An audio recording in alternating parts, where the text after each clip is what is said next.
Scheduling. I get asked quite often about how we manage to just kind of organise all these matches, make sure we don't make any clashes, make any mistakes. This is basically how I do it.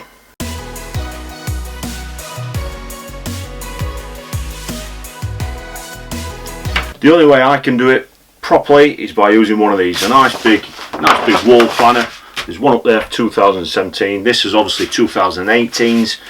But once you've got that, what do you do next? Well, it's the start of a new year, and as you can imagine, there's loads of people out there wanting to just kind of plan the year ahead. I love doing that. New Year's Day, that tends to be one of the jobs that I do. Just schedule everything out. Have a look what's happening when, where have you got any gaps, what are you able to fish, what are you not available to fish. And the first thing you really need to do is just kind of work out in your mind what kind of a year you want and where your priorities lie. I see people just jumping on and booking onto any old match here, there and everywhere, even going as late as August, September, October, later on in the year, and then when the time comes they either A, don't want to fish it, they can't afford it, or other things have come up. Just by having a nice clear plan of what you want to do, what you want to achieve, that's the only way that I can do it. As a lot of you know, I've gone down the same avenue now for the last 5 years, and it's been around feeder fishing. I've focused on certain types of feeder fishing, and that was obviously reflected on the type of venues and matches that I've chose to go in. 2018 is no different. I've got certain targets for this year. There's certain new skills that I want to learn and I want to just get to know, and so that's going to reflect in the venues that I'm choosing to fish this year.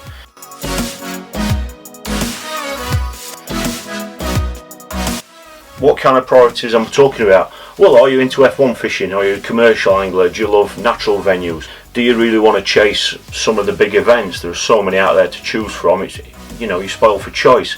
And obviously if you're going to go down that path, you need to put your priorities, you know, in those competitions. And so everything you do has got to really lead up to that, i.e. your prep, the time, if you are going to spend any sort of time having practice sessions or focusing and getting your kit right for certain venues, you obviously need to know what venues they're going to be.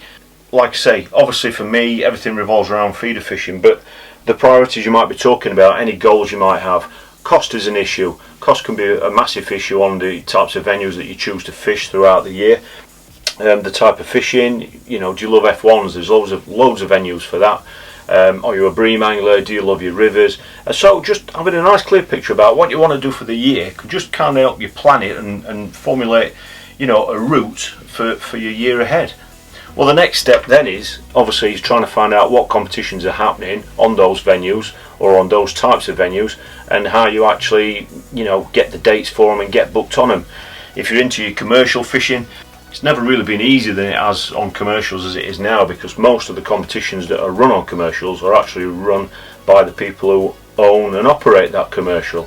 Say for example you choose Lindholme Lakes, all you've got to do is give them a call and no doubt they'll be able to give you a full rundown of when all the open matches are, when there are any special leagues coming up. So that really has never been easier. The main time that gets difficult is when you're probably looking at natural venues that may be controlled by different angling associations. When I first got into my feeder fishing 5 years ago, it was like trying to join some kind of secret society. It was unbelievable. The matches that I found out about after they had happened was incredible. I didn't even know the matches were taking place, and here I was sat looking at the result on Facebook. It was so annoying at the time, but gradually over time, through speaking to friends and the anglers that fish those venues and kind of getting on waiting lists, if that's the case, if you want to get on popular leagues, you get to build up a little directory, a little book of all the organisers, the contact numbers and the dates of when the events are coming up. And that took a while, but I mean, I've got to be totally honest now, with the use of Facebook and that sort of thing, it's never really been easier than it is right now to get on those sorts of venues, because most of the match results now are really put on Facebook and you can see who the organisers are, you can see who's fishing them, you know, and you can get onto matches through Facebook as well now. You can actually book on through Facebook, so it's never been easier. So that's the next step. You really need to get all the organisers and find out when the dates are. There are some organisers you might not be able to get hold of like that, so that's when obviously if you go onto Google and just type in the name of the venue or the organisation, and that will generally give you the contact details of just trying to get in touch with the people that know the venues and the people that run the matches.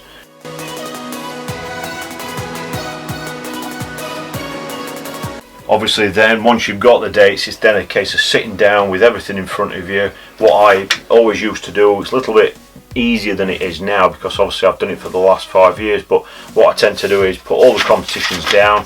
If there are nice printouts like there are on these, which are pretty random, what we got, they're the international events for 2018, all the disciplines, and that one is the festivals at Inniscarra in Ireland. So yeah, and all I do is basically then put them in priority order. Just put obviously the ones that mean the most to you, the ones that you really want to do at the top of the pile, and start penciling them in. If it's a hectic year, I mean, it's not too bad this year for me at the moment, but because I've really got all the dates that I need, you can just put them in pencil and just see what you've got. You know, you might find you've got really busy periods and you don't want that, or it might clash with work and all that sort of thing. And the one thing to remember is, if you do plan on going abroad, i.e. you want to do a 5-day festival in Ireland, for example, say you want to go down to Inniscarra, you've obviously got to factor into that as well, that if it's a 3-day competition, which there are a lot of, you're obviously not going to just turn up in the morning. If you live where I live, you're not going to just turn up in Ireland on that morning and come home that night, are you? So you've also then got to think about a day either side for travelling and all that sort of thing. And if there's any practice matches the day before, it's just about prioritising exactly what you need, and that should just help you just throw them all down onto a planner like this. It's not rocket science, it really is nice and simple, you know, but the way I see it is that most of you viewers out there are watching this now, and you're just like me in the respect that you work, you know, Monday to Friday in a job that's nothing to do with angling, and this kind of thing you'd probably be doing in your day job anyway. I mean, you have to do that, I have to do it, so why not do it in your spare time, doing something that you really, really love, making sure you're not going to miss any of the competitions that you really, really want to fish. But if there's anybody out there that's struggling to get on the matches that I fish, you know, or I may have contacts with, comment below or send me an email. My email address is on the main page of this YouTube channel, and I'll help you the best I possibly can. So again, it's just a case of keeping all your fishing nice and organised. It makes it much more enjoyable.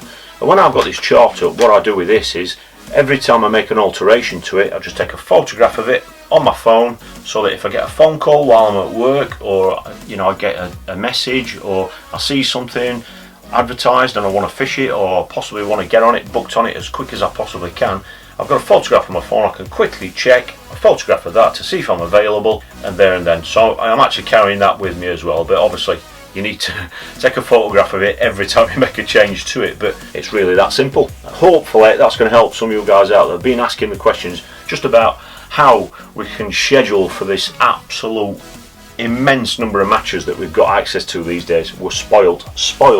Thanks for watching. I'll see you in tomorrow's vlog.